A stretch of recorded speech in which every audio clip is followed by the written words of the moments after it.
अस्सलाम वालेकुम। अब हम स्टार्ट करने जा रहे हैं केमिकल पैथोलॉजी। केमिकल पैथोलॉजी के लेक्चर्स हम लोग सेकंड पार्ट से स्टार्ट करेंगे, इलेक्ट्रोलाइट से। उसके बाद हम लोग सेकंड पार्ट को कवर करेंगे और फिर हम थर्ड पार्ट के हार्मोन्स को डिटेल में डिस्कस करेंगे, ठीक है। तो अगर आपको कोई भी पॉइंट समझ में ना आए तो आप कमेंट सेक्शन में पूछ सकते हैं, और किसी टॉपिक की वीडियो चाहिए हो तो वो भी आप कमेंट में बता सकते हैं। सबसे पहले हम देखते हैं इलेक्ट्रोलाइट्स की डेफिनेशन, मतलब इलेक्ट्रोलाइट्स होते क्या हैं। इलेक्ट्रोलाइट्स आयंस होते हैं बेसिकली, जिनके ऊपर पॉजिटिव या नेगेटिव चार्ज होता है, ठीक है। आयंस और minerals capable of carrying an electric charge, ठीक है। ऐसे आयंस या मिनरल्स जिनके ऊपर इलेक्ट्रिक चार्ज होता है उनको हम इलेक्ट्रोलाइट्स कहते हैं। जैसे हमारे पास एक सोल्यूशन है, ठीक है, उसमें NaCl हमने डिसॉल्व किया हुआ है, उसमें पॉजिटिवली चार्ज मॉलिक्यूल्स भी होंगे और नेगेटिवली चार्ज भी होंगे। ये जो आयंस है ना, इनको हम इलेक्ट्रोलाइट्स कहते हैं, ठीक है। तो हमारे पास आयंस जो होते हैं ना, वो दो तरह के होते हैं, कैटाइंस और एनाइंस। कैटाइंस क्या होते हैं? पॉजिटिवली चार्ज होते हैं। इनको हम कैसे याद रख सकते हैं? जैसे कैटाइंस में कैट आ रहा है शुरू में, ठीक है, तो जो कैट्स होती हैं वो अक्सर लोगों को अच्छी लगती हैं, ठीक है, तो वो पॉजिटिव उनको फीलिंग्स आती हैं उनसे। तो ये हमारे पास पॉजिटिवली चार्ज होते हैं, तो ये किसकी तरफ मूव करते हैं? कैथोड की तरफ, जो हमारे पास नेगेटिवली चार्ज होता है। और एनाइंस क्या होते हैं? हमारे पास नेगेटिवली चार्ज होते हैं और ये मूव करते हैं एनोड की तरफ, ठीक है, जो पॉजिटिवली चार्ज होता है। इसलिए इनको कैटाइंस और एनाइंस नाम दिया गया है, क्योंकि कैटाइंस होता है कैथोड की तरफ मूव करते हैं और एनाइंस एनोड की तरफ मूव करते हैं। अब हम फंक्शंस देखेंगे डिफरेंट आयंस के, जो हमारी बॉडी में होते हैं, ठीक है, और हमारे बॉडी के डिफरेंट फंक्शंस को परफॉर्म कर रहे होते हैं। जैसे कि वॉल्यूम प्लस ऑस्मोटिक रेगुलेशन, मतलब हमारी बॉडी में जितने भी फ्लूइड्स हैं उनके वॉल्यूम को मेंटेन करना, और ऑस्मोटिक रेगुलेशन मतलब सॉल्यूट और सॉल्वेंट को बैलेंस करना। इनका काम होता है सोडियम का, पोटेशियम का और क्लोरीन का, ठीक है, सोडियम क्लोराइड और पोटेशियम। उसके बाद आता है मायोकार्डियल रिदम प्लस कॉन्ट्रैक्टिलिटी, मतलब हार्ट के मसल्स की रिदम को मेंटेन रखना और उनको कॉन्ट्रैक्ट करवाना। इसमें आ जाएगा पोटेशियम, मैग्नीशियम और कैल्शियम। जहाँ पे भी कॉन्ट्रैक्टिलिटी आता है ना, मसल्स में हो, स्केलेटल मसल में हो, कार्डियक में हो, ठीक है, वहाँ पे कैल्शियम बहुत इंपॉर्टेंट रोल प्ले करती है, ठीक है। और जो कैल्शियम होती है ना, ये बाकी भी बहुत ज़्यादा प्रोसेसेस में रोल प्ले करती है। जैसे हमारे पास कोएगुलेशन कैस्केड जो होता है, जिसमें हमारे पास कोएगुलेशन होती है, ठीक है, इंट्रिंसिक और एक्सट्रिंसिक पाथ में, उसमें भी कैल्शियम का बहुत इंपॉर्टेंट रोल होता है, ठीक है। कोफैक्टर्स में मैग्नीशियम आ जाता है हमारे पास। मैग्नीशियम जो होता है हमारे पास, वो जो क्लोरोफिल होता है ना, उसकी प्रोटोपोरफायरिन रिंग में बीच में प्रेजेंट होता है, ठीक है, उसके मिडल में होता है। और हमारे पास कैल्शियम, जैसे कि अभी हमने पढ़ा, ये कोएगुलेशन कैस्केड में कोफैक्टर के तौर पे एक्ट करेगा, और जिंक बहुत से इंजाइम्स के कोफैक्टर के तौर पे एक्ट करता है।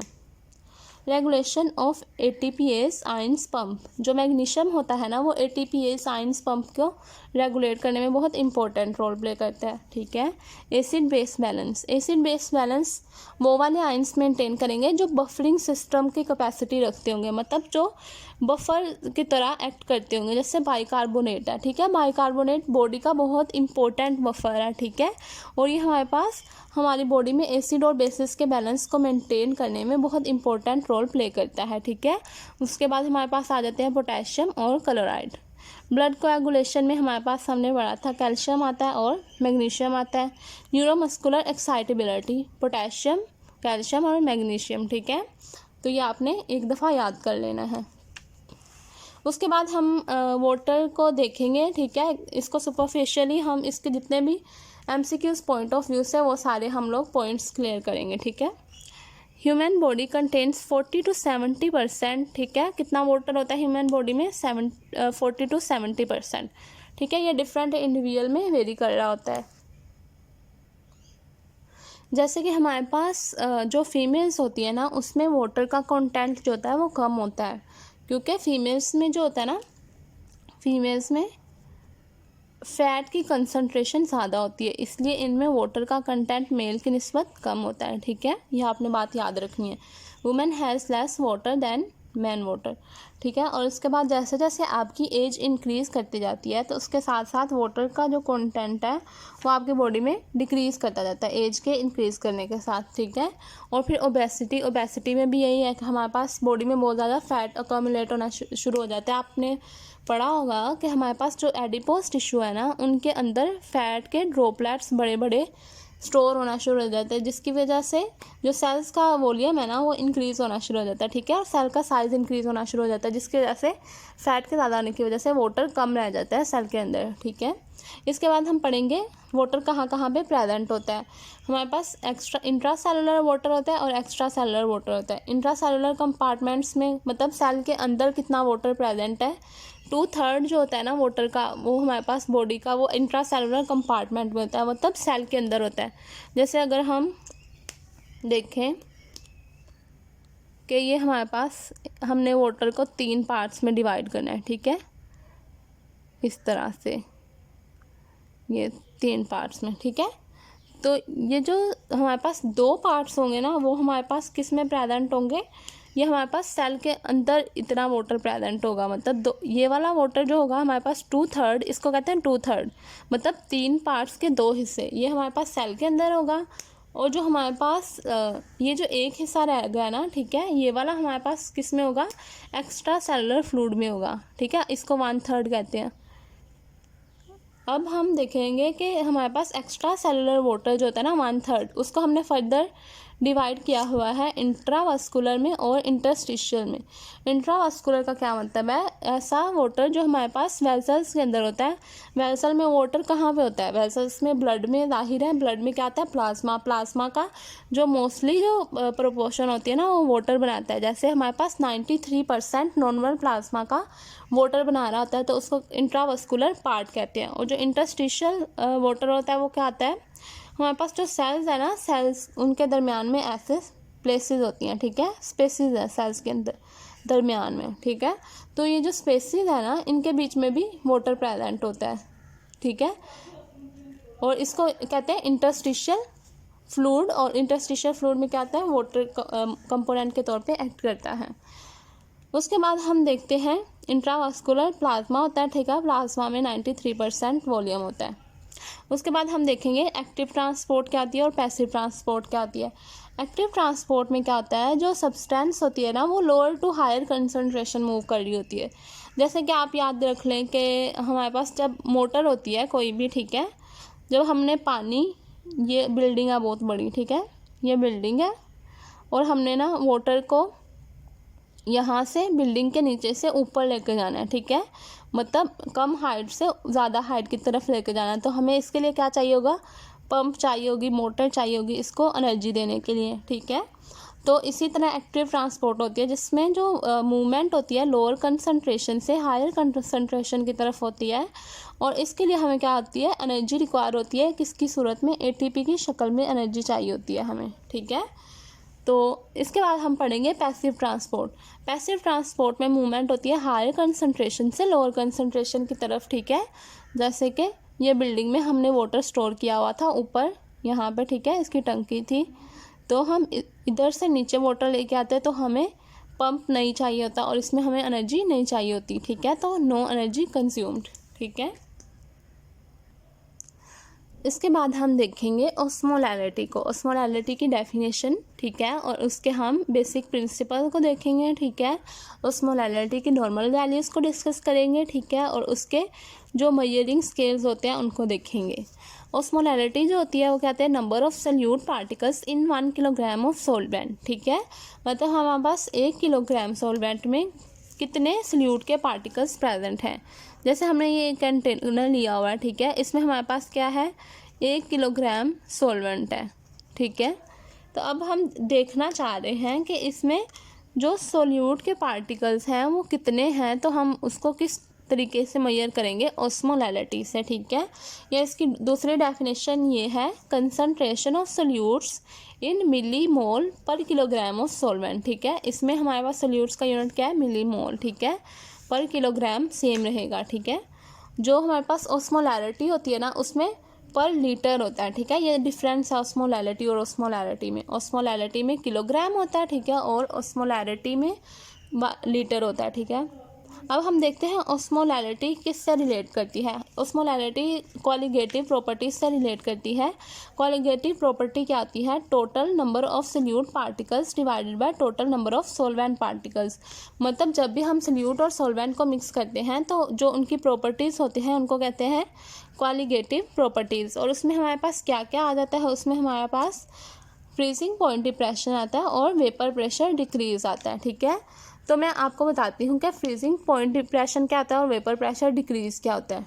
सबसे पहले देखते हैं कि फ्रीजिंग पॉइंट डिप्रेशन क्या होता है। फ्रीजिंग पॉइंट होता क्या है, ऐसा टेम्परेचर जिस पे हमारे पास किसी भी सब्सटेंस का लिक्विड फेज में वेपर प्रेशर उसके सॉलिड फेज में वेपर प्रेशर के इक्वल हो जाए। जैसे कि वेपर प्रेशर लिक्विड फेज का vapour pressure of solid phase के इक्वल हो जाए। ठीक है, इसको कहते हैं फ्रीजिंग पॉइंट। लेकिन फ्रीजिंग पॉइंट डिप्रेशन क्या होता है, जैसे कि हमारे पास एक सॉलिड है, उसमें हमने नॉन वोलेटाइल सब्सटेंस क्या है, ऐसे सब्सटेंस जो हमारे पास वेपराइज नहीं हो सकते। ठीक है, नॉन वोलेटाइल सब्सटेंस डाल दी। जब वो हम सब्सटेंस डालेंगे किसी भी सोल्यूशन में तो उसकी वजह से क्या होगा, जैसे ये सोल्यूशन है हमारे पास, ठीक है, इसमें हमने एक सोल्यूट डाला है नॉन वोलेटाइल किसी भी सब्सटेंस में। ठीक है, तो इसकी वजह से क्या होगा, जो सॉलिड का वेपर प्रेशर पहले से कम हो जाएगा क्योंकि इसमें जो सोल्यूट डाला है वो नॉन वोलेटाइल है। सोल्यूट क्या करेगा, हमारे पास सॉल्वेंट के पार्टिकल्स को अट्रैक्ट करेगा और इसको हमारे पास वेपराइज नहीं होने देगा। ठीक है, जिसकी वजह से हमारे पास जो फ्रीजिंग पॉइंट होगा ना वो उसका लोअर हो जाएगा, उसका फ्रीजिंग पॉइंट कम हो जाएगा क्योंकि वेपर प्रेशर कम हो गया। ठीक है, तो इस तरह हम देखते हैं वेपर प्रेशर डिक्रीज क्या होता है। जैसे हमारे पास ये एक हमने कंटेनर लिया हुआ है, इसके अंदर हमारे पास एक सॉल्वेंट है, प्योर सॉल्वेंट है। ठीक है, प्योर सॉल्वेंट जो होता है ना वो हमारे पास प्रेशर एक्सर्ट करता रहता है। ऊपर से हमारे पास एटमॉस्फेरिक प्रेशर लग रहा है और जो सॉल्वेंट के पार्टिकल्स हैं वो अपने वेपर्स बना के प्रेशर लगा रहे हैं। ठीक है, इसका वेपर प्रेशर क्या है, ज़्यादा है। ठीक है, क्योंकि ज़्यादा पार्टिकल्स वेपराइज कर रहे हैं और प्रेशर लगा रहे हैं। और दूसरा कंटेनर लिया हमने, उसमें हम लोगों ने क्या किया है, सॉल्वेंट के पार्टिकल्स के साथ साथ ये रेड कलर के सोल्यूट के पार्टिकल्स भी डाल दिए हैं। ठीक है, सोल्यूट जो होता है वो क्या होता है, नॉन वोलेटाइल होता है, मतलब वो हमारे पास वेपराइज नहीं हो सकता। वो क्या करता है, वो अट्रैक्ट करता है सॉल्वेंट के पार्टिकल्स को और इनको ऊपर नहीं जाने देता, जिसकी वजह से क्या होता है, हमारे पास जो सॉल्वेंट होता है उसका वेपर प्रेशर कम हो जाता है। इसे कहते हैं वेपर प्रेशर डिक्रीज। ठीक है, हमारे पास अब ऑस्मोलैरिटी की नॉर्मल वैल्यूज़ क्या होंगी। ठीक है, ये हम देखते हैं। Normal values. प्लाज्मा ऑस्मोलैरिटी की नॉर्मल वैल्यूज़ 275 से 295 मिली ऑस्मोल पर किलोग्राम होती हैं। ठीक है, और ये किस पर डिपेंड कर रही होती है, हमारे पास जब हमारे पास ऑस्मोलैरिटी ज़्यादा होती है। ऑस्मोलैरिटी के ज़्यादा होने का क्या मतलब है, कि ऑस्मोलैरिटी के ज़्यादा होने का मतलब है कि जो सोल्यूट के पार्टिकल्स हैं वो ज़्यादा हो गए हैं। ठीक है, सोल्यूट ज़्यादा हो गया है। ठीक है, और सॉल्वेंट क्या हो गया है, कम हो गया है। तो हमारे पास क्या होता है, जब सॉल्वेंट कम हो जाता है और सोल्यूट ज़्यादा होते हैं, जैसे बॉडी में हमारे पास आयंस या मिनरल ज़्यादा हो जाते हैं और वाटर कम हो जाता है, तो हमारे पास क्या होती है, हमें प्यास लगती है, सेंसेशन ऑफ थर्स्ट, मतलब हमें बार बार प्यास लगना शुरू हो जाती है, जिसकी वजह से हमारे सॉल्वेंट के जो प्रॉपर क्वांटिटी होती है ना वो मेंटेन हो जाती है। ठीक है, उसकी जो प्रॉपर कंसंट्रेशन होती है वो पूरी हो जाती है। इसकी वजह से हमें थर्स्ट लगती है ताकि हम लोग ज़्यादा पानी पिएं। ठीक है, और पानी पीने से हमारे वापस जो सॉल्वेंट होते हैं वो पूरे हो जाते हैं। उसके बाद हमारे पास आता है एक हार्मोन जो हमारे पास रिलीज़ कहाँ से होता है, ये रिलीज़ होता है हमारे पास पोस्टीरियर पिट्यूटरी ग्लैंड से। ठीक है, और प्रोड्यूस कहाँ से होता है, हाइपोथैलेमस से। ठीक है, ये हाइपोथैलेमस से प्रोड्यूस होता है, ये आपने याद रखना है। दो हार्मोन्स होते हैं जो हाइपोथैलेमस से प्रोड्यूस होते हैं, एक होता है हमारे पास ऑक्सीटोसिन, दूसरा होता है ADH या AVP। ADH का दूसरा नाम क्या है, AVP। AVP क्या आता है, आर्जिनिन वेसोप्रेसिन हार्मोन। ठीक है, तो ये हाइपोथैलेमस से प्रोड्यूस होके नर्व्स के जरिए, नर्व फाइबर्स के थ्रू कहाँ पे चला जाता है, पोस्टीरियर पिट्यूटरी में चला जाता है, वहाँ पे जाके स्टोर हो जाता है। और जब हमारे पास बॉडी में क्या होता है, वाटर की कंसंट्रेशन कम हो जाती है या डिहाइड्रेशन होती है, तो वहाँ से ये रिलीज़ होता है ADH। ठीक है, और हमारे पास ये जाके एक्ट करता है किडनी की ट्यूब्यूल्स पे। ठीक है, मेनली एक्ट करता है कलेक्टिंग ट्यूब्यूल्स पे और डिस्टल कन्वोलेटेड ट्यूब्यूल्स पे। जो हमारे पास कलेक्टिंग ट्यूब्यूल्स और डिस्टल कन्वोलेटेड ट्यूब्यूल्स होती है ना, वो पहले इम्परमिएबल होती हैं वाटर से, मतलब ये वाटर को रीअब्जॉर्ब नहीं करा रही होती। लेकिन जब हमारे पास उनके ऊपर आके एडीएच आके एक्ट करता है तो उनके स्ट्रक्चर में कुछ चेंजेस आ जाते हैं, जिसकी वजह से वो वाटर को यूरिन से रीअब्जॉर्ब करवा के किस में बेचती हैं, बॉडी में। ठीक है, तो ये है हमारे पास मैकेनिज्म बॉडी की ऑस्मोलैरिटी को मेंटेन रखने का। अब हम क्लिनिकल सिग्निफिकेंस देखेंगे। Regulation of osmolarity also sodium concentration, मतलब जो सोडियम की कंसनट्रेशन होती है ना, वो हमारे पास ऑस्मोलैरिटी को मेंटेन रखती है। जैसे हमारे पास सोडियम की कंसनट्रेशन कम होगी तो हमारे पास हार्मोन्स रिलीज होना शुरू हो जाएंगे। ठीक है, एल्डोस्टेरोन हार्मोन रिलीज होगा। ठीक है, वो भी हमारे पास किडनीज पे जाके इफेक्ट करेगा और किडनीज क्या करेंगी, सोडियम की रिटेंशन करवाना शुरू कर देंगे, जिसकी वजह से जो ऑस्मोलैरिटी होगी ना, वो वापस से 275 से 295 मिलियोस्मोल हो जाएगी। ठीक है, उसके बाद सोडियम और उसके जितने भी एसोसिएटेड अनाइंस है ना, वो 90% प्लाज्मा ऑस्मोलैरिटी को मेंटेन रख रहे होते हैं। ठीक है, 90%, ये बहुत ज़्यादा पार्ट होता है। और उसके बाद हमारे पास जो ऑस्मोलैरिटी होती है ना, regulated by changes in water balance, मतलब अगर वाटर ज़्यादा हो गया बॉडी में, ठीक है, तो मतलब वाटर किसके तौर पे एक्ट कर रहा है, सोलवेंट के। अगर वाटर ज़्यादा हो गया, ठीक है, तो हमें ऐसे लगेगा कि जो हमारे पास सल्यूट है वो कम है, तो ऑस्मोलैरिटी क्या हो जाएगी, कम हो जाएगी। ठीक है, ऑस्मोलैरिटी कम हो जाएगी। और जब हमारे पास वाटर कम होगा तो सल्यूट हमें ज़्यादा लगेंगे और ऑस्मोलैरिटी ज़्यादा हो जाएगी। जो वॉल्यूम होता है वो किससे रेगुलेट होता है, सोडियम बैलेंस से, क्योंकि जो सोडियम होता है ना, जब हमारे पास वॉल्यूम क्या होता है, ब्लड में कम हो जाता है, ठीक है, वाटर का, तो क्या होता है, ब्लड का वॉल्यूम कम हो गया। उसके बाद हमारे पास यहाँ पे ऑस्मोरिसेप्टर्स होते हैं। ठीक है, ऑस्मोरिसेप्टर्स क्या करते हैं, हमारे पास आर्जिनिन वेसोप्रेसिन सिस्टम को एक्टिवेट कर देते हैं। वो आगे हम लोग पढ़ेंगे आर्जिनिन एल्डोस्टेरोन सिस्टम को। ठीक है, उसको रास भी कहते हैं। अब यहाँ पे हम 3 केसेस पढ़ेंगे कि किन किन केसेस में हमारी बॉडी किस तरह से रिस्पॉन्ड करती है ऑस्मोलैरिटी इंक्रीज़ होने पे या ऑस्मोलैरिटी डिक्रीज़ होने पे। ठीक है, जैसे कि हमारे बॉडी के जो सोलवेंट सोल्यूशन है वो हमारे पास क्या हो गया, हाइपरओस्मोलर हो गया, मतलब उसमें जो सोल्यूट्स हैं वो ज़्यादा हो गए, मिनरल्स क्या हो गए हैं, ज़्यादा हो गए हैं। जब मिनरल ज़्यादा हो गए तो इसका क्या मतलब है, सोडियम भी एक मिनरल है जो ऑस्मोलैरिटी को मेंटेन रखता है, तो मतलब हाइपरनेट्रीमिया हो गया। ठीक है, हमारे पास हाइपरनेट्रीमिया हो गया है तो क्या होगा, हमारे पास जो मैसेज होगा ना वो ब्रेन के पास जाएगा, क्योंकि हमारे पास जो हाइपोथैलेमस होता है ना, उसके अंदर क्या होते हैं, ऑस्मोरिसेप्टर्स होते हैं। ऑस्मोरिसेप्टर क्या करते हैं, हमारे पास ऑस्मोलैरिटी को सेंस करते हैं। ठीक है, ऑस्मोलैरिटी में कम या ज़्यादा हुई है तो उसको सेंस करते हैं और मैसेज किसको भेजते हैं, ब्रेन को भेजते हैं। ठीक है, जब मैसेज ब्रेन के पास जाएगा, ब्रेन क्या करेगा, एडीएच की सिक्रीशन कराएगा। ठीक है, एडीएच हमने पढ़ा था पोस्टीरियर पिट्यूटरी में जाके स्टोर हुआ होता है और प्रोड्यूस कहाँ से होता है, हाइपोथैलेमस से। ठीक है, और इसके पोस्टीरियर पिट्यूटरी में जाके स्टोर हो जाता है। उसके बाद जो एडीएच होगा वो हमारे पास जाके किडनी की ट्यूब्यूल्स पे एक्ट करता है और हमारे पास क्या क्या काम कराता है, सोडियम की रिटेंशन कराता है। ठीक है, जाहिर है जहाँ पे सोडियम रहेगा वहाँ पे वाटर भी आना शुरू हो जाएगा। जब सोडियम बॉडी में रिटेन रहेगा तो वाटर भी बॉडी की तरफ किडनी के ट्यूब्यूल से यूरिन प्रोडक्शन हो रही होगी, उधर से वाटर बाहर आके किडनी के अंदर जाना शुरू हो जाएगा, वेसल्स के अंदर। ठीक है, और इसकी वजह से हमारे पास वाटर की कंजर्वेशन हो जाएगी और पोटेशियम की एक्सक्रीशन होगी। ठीक है, जिसकी वजह से हमारे पास हाइपर ऑस्मोलैरिटी करेक्ट हो जाएगी। ठीक है, ऑस्मोलैरिटी बैलेंस हो जाएगी, वाटर की कंसंट्रेशन भी बैलेंस हो जाएगी। ठीक है, उसके बाद हम पढ़ते हैं हाइपोवोलीमिया, मतलब ब्लड का जो वॉल्यूम है वो कम हो गया है। ठीक है, हाइपोवोलीमिया के केस में क्या होगा, हमारे पास हमें प्यास लगने वाला मैकेनिज्म शुरू हो जाएगा, थर्स्ट मैकेनिज्म स्टार्ट हो जाएगा। ठीक है, क्योंकि जो डिहाइड्रेशन से बचाने के लिए सबसे अच्छा मैकेनिज्म होता है वो थर्स्ट का होता है, मतलब हमें प्यास लगती रहती है, हम पानी पीते रहते हैं बार बार, जिसकी वजह से हमारी बॉडी में डिहाइड्रेशन नहीं रहती। ठीक है, तो हमारे पास हाइपोवोलीमिया के केस में एक तो प्यास लगेगी ज़्यादा, उसके बाद क्या होगा, दूसरा हमारे पास किडनी के ट्यूब्यूल्स हैं। ठीक है, उनको पता लगा कि जो ब्लड का प्रेशर है इसमें वो ड्रॉप कर गया, ठीक है, बीपी ड्रॉप कर गया, और इसका ज़ाहिर है बीपी क्यों ड्रॉप करेगा, वॉल्यूम को ड्रॉप करने की वजह से। तो इसमें क्या होगा, हमारे पास किडनी ये सेंस कर लेगी, ठीक है, ये सारा काम किस में हो रहा है, किडनी में।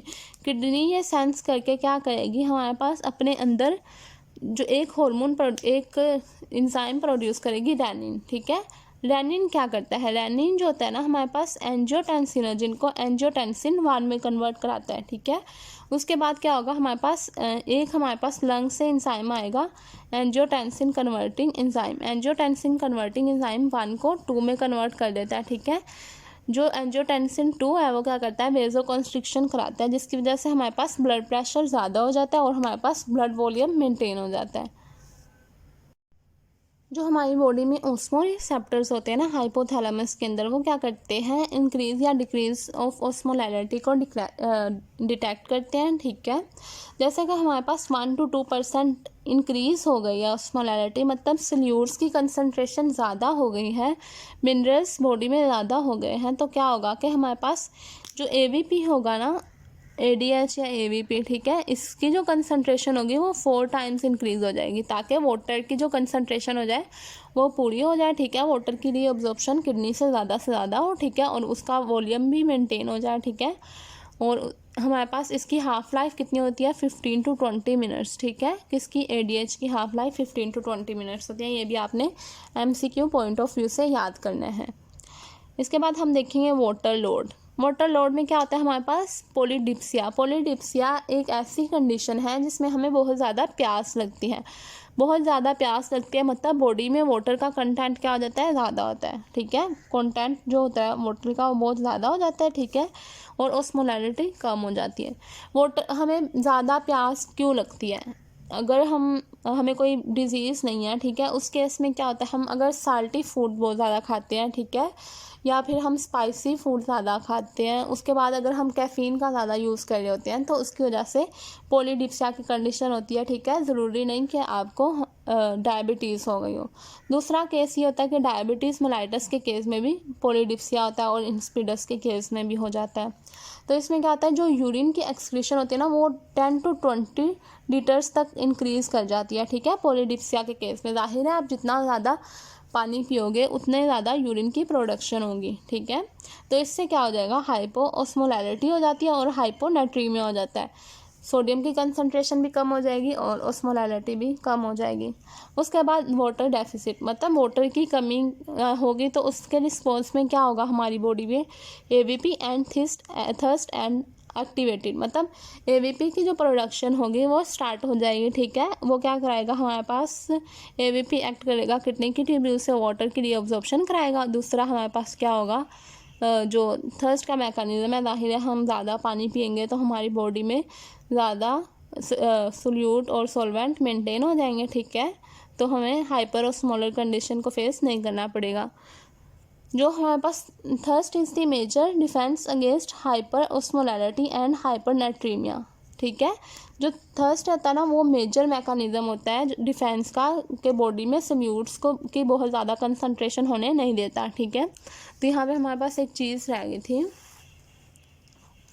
जब हमारे पास हाइपर वोलीमिया हो जाता है ना, हाइपर वोलीमिया का मतलब वॉल्यूम जो होता है ना फ्लूइड्स का वो ज़्यादा हो गया है, या ब्लड में वाटर का जो वॉल्यूम है वो ज़्यादा हो गया है, ठीक है। तो हार्ट में कुछ प्रोड्यूस होता है, हार्ट डिटेक्ट करता है कि जो हमारे पास ब्लड है ना इसका वॉल्यूम ज़्यादा हो गया, तो वो बनाता है एट्रियोनेट्रिक पेप्टाइड, ठीक है, एक एंजाइम रिलीज़ करता है, ठीक है, या हार्मोन रिलीज़ करता है, एट्रियोनेट्रिक पेप्टाइड कहते हैं जिसे, ठीक है। ये जाके हमारे पास क्या कराता है, ये हमारे पास वाटर की एक्सक्रीशन कराता है, जिसकी वजह से वापस से जो वॉल्यूम होता है ना ब्लड का वो मेंटेन हो जाता है।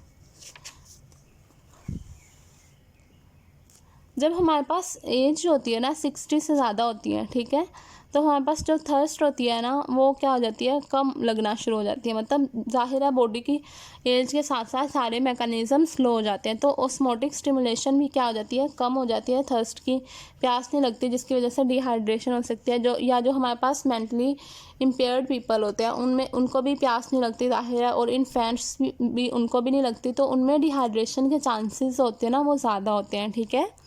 तो इसके बाद हम देखेंगे कि डायबिटीज़ इंस्पाइडस के केस में क्या होता है। डायबिटीज़ इंसिपिडस में क्या आता है, थर्स्ट ज़्यादा लगती है, ठीक है, लेकिन हमारे पास जो ADH है ना, AVP, उसकी प्रोडक्शन नहीं हो रही होती। जाहिर है कि ये इसकी डेफिशिएंसी की वजह से डिजीज़ होती है, ठीक है, डायबिटीज़ इंसिपिडस। तो हमारे पास क्या होता है कि हमें प्यास ज़्यादा लगती रहती है और यूरिन की आउटपुट 10 लीटर पर डे से ज़्यादा हो जाती है, लेकिन हम ज़्यादा पानी पीते रहते हैं, तो उसकी वजह से हमारी बॉडी से पानी का लॉस भी ज़्यादा हो रहा है और हम पानी ज़्यादा पी रहे हैं, तो इसकी वजह से क्या होता है, हमारी डिहाइड्रेशन के चांसेस कम हो जाते हैं। लेकिन अगर हमें डायबिटीज़ इंसिपिडस है और ADH की प्रोडक्शन नहीं हो रही, तो हमारी बॉडी से अब नॉर्मली वाटर का लॉस हो रहा है बहुत ज़्यादा, लेकिन हमारे पास जो प्यास नहीं लग रही हमें, तो इसकी वजह से क्या होगा, हमारे पास बॉडी में सीवियर डिहाइड्रेशन हो जाएगी, ठीक है। तो एक प्यास लगना भी अल्लाह ताला की नेमत होती है। अब हम देखेंगे regulation of blood volume. Blood volume कैसे रेगुलेट होता है। हमने पढ़ा था कि रास एक सिस्टम होता है जो हमारे पास क्या करता है, ब्लड वॉल्यूम को मेंटेन रखता है। इसका जो पूरा नाम है वो रेनिन एंजियोटेंसिन एल्डोस्टेरोन सिस्टम है, ठीक है। इसमें हमारे पास क्या होता है, किडनीज जो होती है ना, किडनीज में ब्लड वॉल्यूम अगर कम हुआ है, ठीक है, तो किडनीज की ट्यूब्यूल्स इसको डिटेक्ट कर लेती हैं, ठीक है, और हमारे पास रेनिन बनाती हैं। रेनिन क्या करता है, लीवर से एक एंजाइम प्रोड्यूस होता है एंजियोटेंसिनोजन, ठीक है, इसको हमारे पास रेनिन क्या करता है, इसको एंजियोटेंसिन 1 में कन्वर्ट कर देता है, ठीक है। उसके बाद लंग्स से एक एंजाइम आता है एंजियोटेंसिन कन्वर्टिंग एंजाइम, ठीक है, ये क्या करता है, एंजियोटेंसिन 1 को एंजियोटेंसिन 2 में कन्वर्ट कर देता है।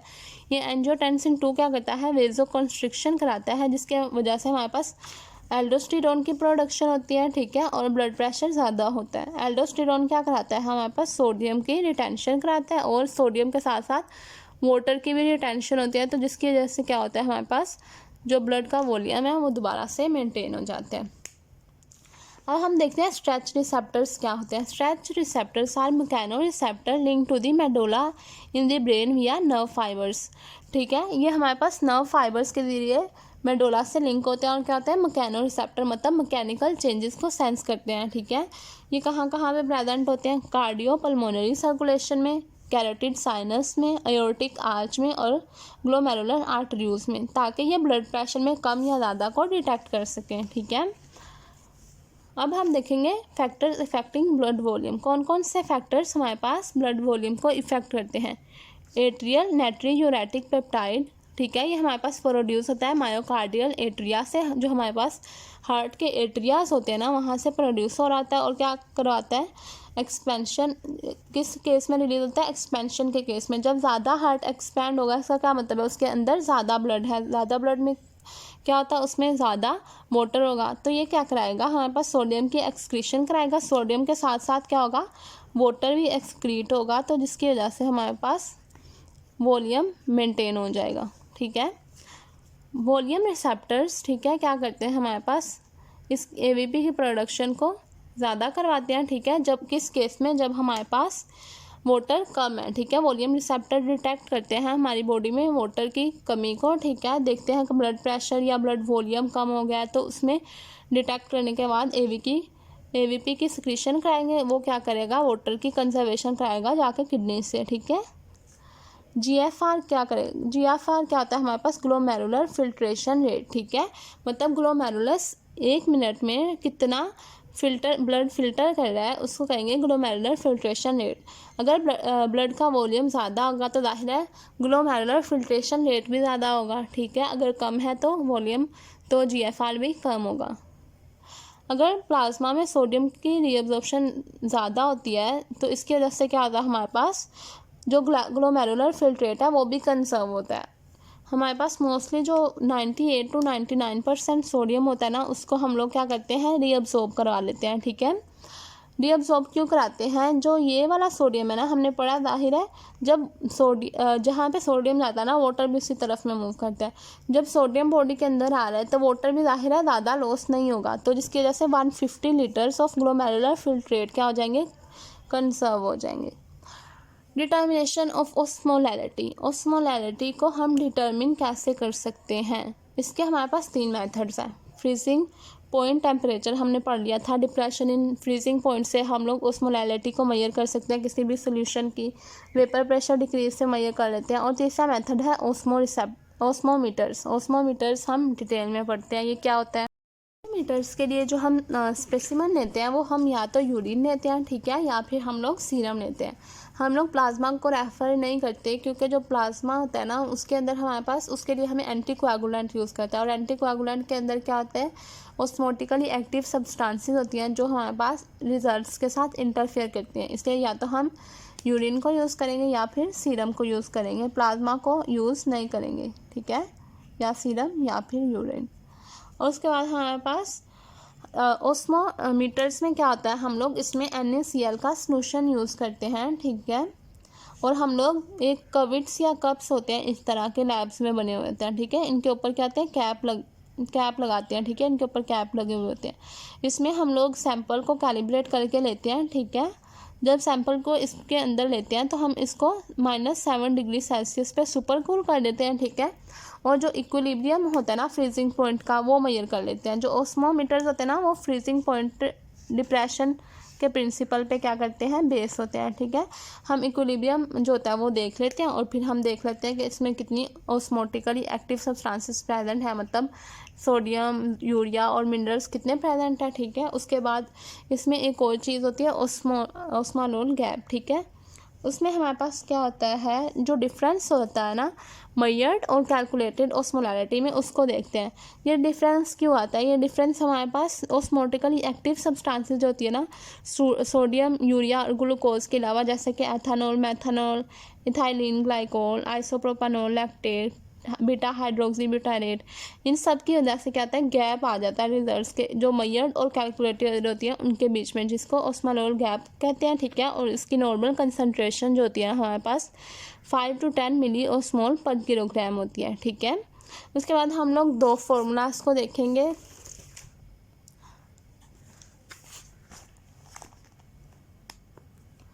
एक फॉर्मूला ये है, ठीक है, और दूसरा ये है। UHS में ये पूछे हुए हैं तो आपने इसको एज इट इज़ रिमेंबर कर लेना है, ठीक है। 2 सोडियम प्लस ग्लूकोज मिलीग्राम पर डेसीलीटर डिवाइडेड बाय 20 प्लस बन क्या होता है, ब्लड यूरिया नाइट्रोजन, ठीक है। ये हमारे पास मिलीग्राम पर डेसीलीटर में रहते हैं और इसको डिवाइड कर देते हैं 3 से, ठीक है। तो दूसरे फॉर्मूला में हमने क्या करना है, हमने इसको ये वाले जो डिजिट्स हैं इनको थोड़ा थोड़ा कम कर देना। जैसे यहाँ पे 2 है तो यहाँ पे 1.8 कर देना, ठीक है, और यहाँ पे 20 से 18 कर देना, और यहाँ पे 3 से 2.8 कर देना और +9 कर देना। ये आपने एज इट इज़ याद कर लेने हैं, ठीक है। उसके अलावा आपने ऑस्मोलैरिटीज़ को अच्छे से पढ़ना है क्योंकि UHS में SCQs आया हुआ है।